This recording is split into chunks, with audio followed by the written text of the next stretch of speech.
Hello everyone, back to today's second video. So we're going to have a look at next week's 10 days in the UK and Europe. In today's second video, we'll also have a look at the CFS V2 for the next month as well, as we always do on a Tuesday.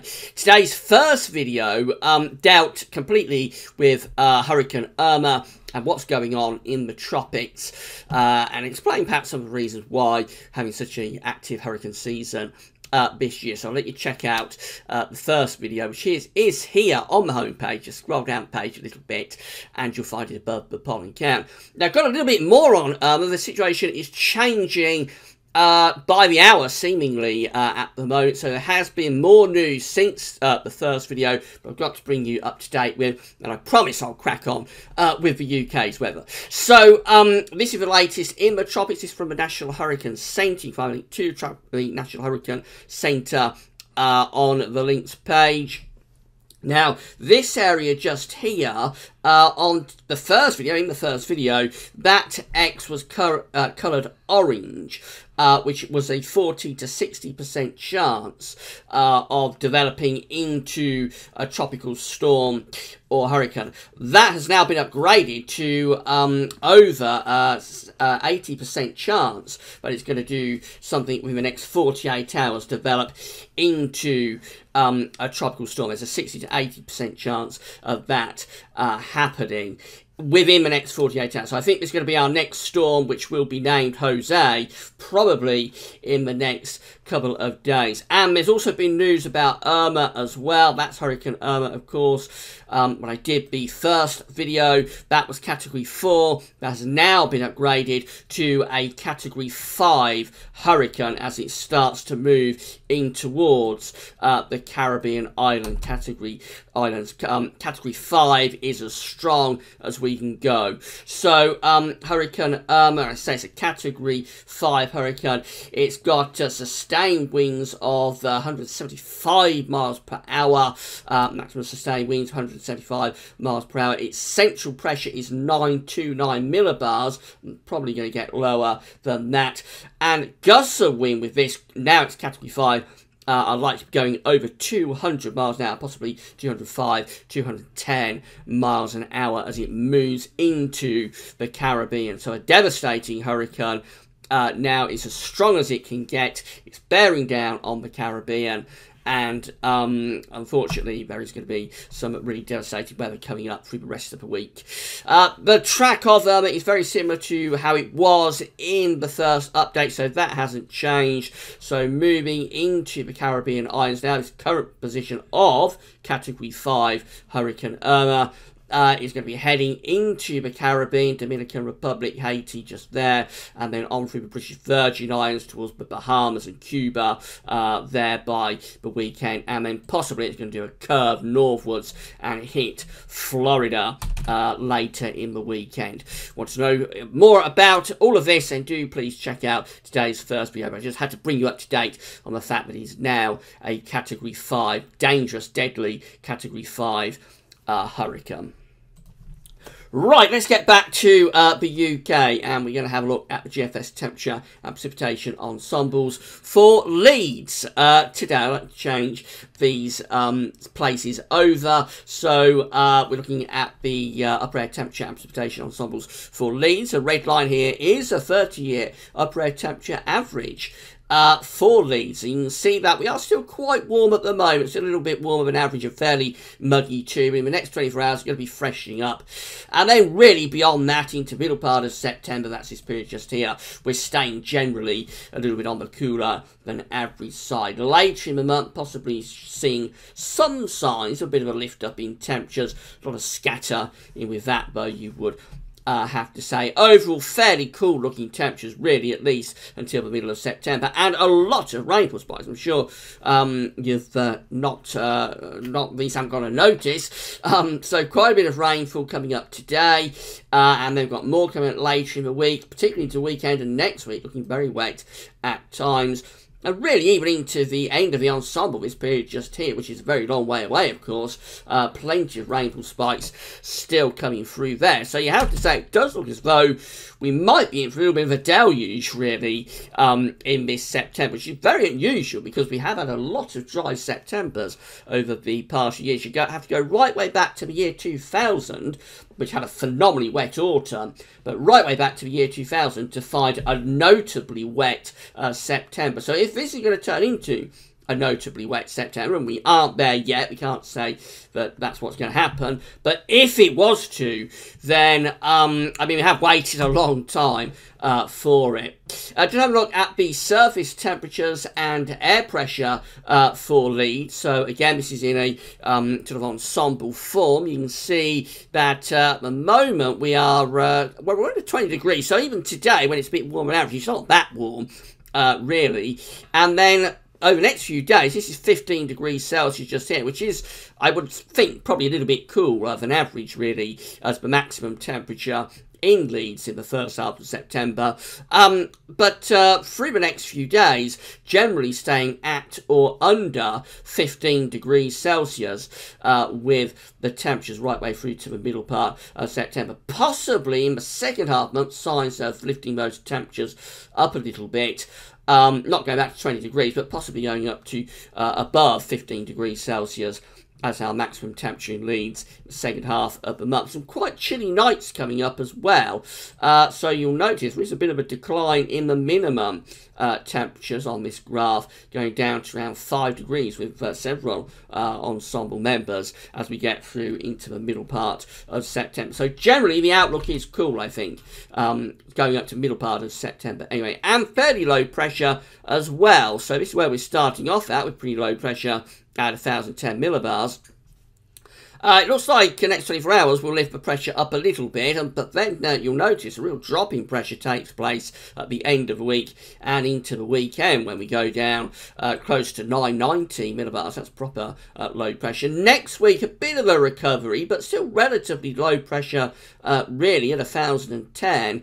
And even going through to the end of the ensemble, I mean, we're only sticking around, the ensemble mean, only sticking around sort of 1010 millibars. There are a few ensemble members that are building in proper high pressure second half of the month, going to 1030, but equally there are several ensemble members that are low with the pressure. No clear evidence here that we're going to see a sustained build in pressure, certainly not in this half of September anyway. We might see a bit of a change in the second half of the month, but for the time being, it does look relatively cool and relatively unsettled. This is shown up by the temperature and precipitation anomalies for the next week, so this is taking us from the 5th through to the 13th of September with the temperature anomaly, and coming out pretty much cooler than average across the UK and Ireland.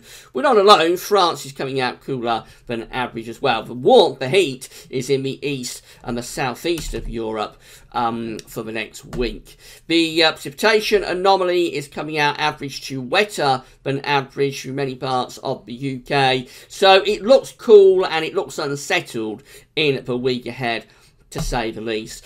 Let's pull this out a little bit. So this is the GFS chart for Friday, when an area of low pressure is moving in across the country. That could be bringing cloud and outbreaks of rain. That low pressure shifts eastwards into the North Sea on Saturday, pulls down this very cool northerly wind. That's going to have a lot of showers with it as well. Then we've got another area of low pressure developing to the northwest of Scotland on Sunday. That's only going one way, and it's going that way into the UK. So Sunday may well bring persistent outbreaks of rain south and east across the country.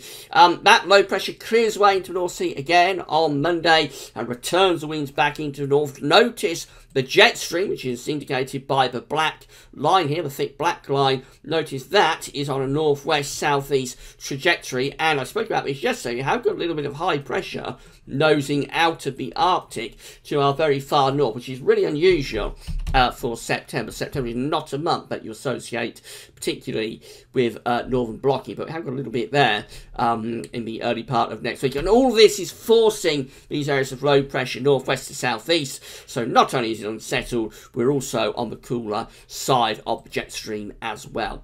Going through to the middle part of next week, staying unsettled really. Low pressure is close to the country on Wednesday the 13th of September. We'll be bringing more rain or showers at the very least. Again, that does the same thing. It moves out into the North Sea, returns the wind to the north again. Sustained cool and unsettled weather. It's not until we get to day 10 that we possibly start to see signs of a bit of a build of pressure from the Azores high, but that's a very long way off. And as we saw from the graphs, we're just looking at the ensemble graphs for Leeds, there's no clear evidence of a sustained build of pressure into the second half of September at this stage. We may get it, but no sign of it yet.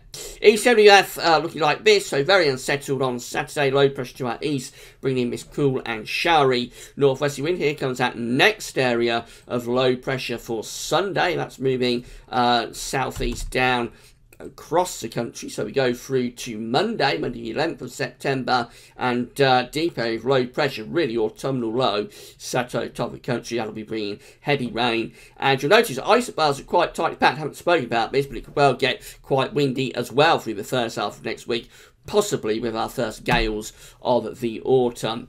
The low pressure moves away into the North Sea on Tuesday, returns the wind to the northwest. That's going to be bringing showers and cool temperatures as well. And then we go up to the middle part of next week, keeping it unsettled. Pressure's rising in the Atlantic, but it's still low to our east, and the squeeze is bringing the air down from the north. At the very least, the rain is easing off a little bit through the second half of next week. But that looks pretty cool, really, especially I would have thought at night, possibly even, would you believe, risk of frost perhaps up in the northern part of the country in that kind of scenario. Whether we will go on from that and build this high pressure in from the Azores and change the pattern again back to something much drier and warmer, we'd have to wait and see. As I said, I showed you the ensembles. There's no evidence yet the second half of September will see a sustained build of pressure and a change to warmer, drier conditions. But it's possible that's what could happen. So we'll wait and see. Let's have a look at the CFS V2.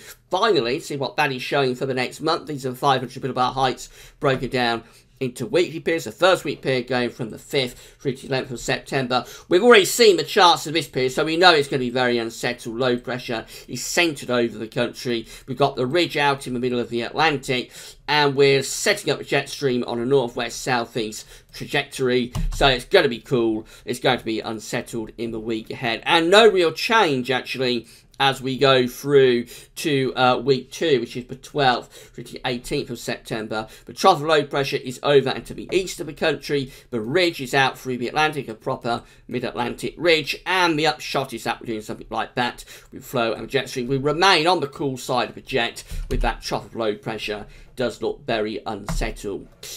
Week 3 just show a little bit of a change. This is the 19th, 25th of September. The trough, the low pressure is easing. It's still there to the north and northeast of the country, but it is easing a little bit. We've still got the ridge in the Atlantic, but the difference is that it's slightly closer to us. So at least to the south, we're probably bringing in more of a west-southwesterly component, which should at the very least be milder. It should be a bit warmer there, and probably a bit drier as well. So that week does look slightly better. But then we go through to week 4, which is the 26th of September through to the 2nd of October. So just going to the start of October with this. And we find the ridge in the Atlantic heading up towards Greenland, which looks like, it's quite weak signal, but it looks like it's probably placing a trough right over the country again. So I would have thought we'd like to be doing something a bit like that with the flow and with the jet stream, places us on the cool side of the jet and back within a trough of low pressure. So that could be a very unsettled and cool end to September. And even lasting into the start of October. If these charts come off, I think we are in for a cooler than average month. Temperature anomalies for the next month. So week 1, 15th of September, comes out a bit cooler than average. Week 2, 12th to the 18th of September, coming out quite significantly cooler than average. Week 3 looks a little bit better. I thought this could be a slightly milder week, and it does indicate that. Although nothing to get excited about, but slightly warmer in week 3. And then week 4, which is the 26th of September to the 2nd of October, we're generally back cooler than average once again. So it's going to be quite a cool month of it, if this is right. Had all of this warmth through 2017 up until last month, but it looks like we might be turning the corner on that a little bit, and we might be heading into a fairly sustained run of pretty cool weather. Of course, a caveat is that this takes us back to where we started with the video. We've got these storms and hurricanes going on in the Atlantic, tropical Atlantic, which means there is a huge amount of uncertainty, both within the shorter range output, so the weather within the 5 to 10 day time frame, and also, and perhaps even more so, within the longer range output. So, as ever, big pinches of salt taken with any output that you see over 5 days, and particularly with this longer range stuff. Have to have a pinch of salt with it anyway. But at this time of the year, always doubly so. Be very sceptical about any sort of forecast that's going out beyond a few days at this time of the year. Right, two pretty big updates today. I hope you've enjoyed them. Tomorrow we'll be doing a 5-day forecast. Of course, we'll keep you updated about Hurricane Irma as well tomorrow. That's all for now, and thanks for watching.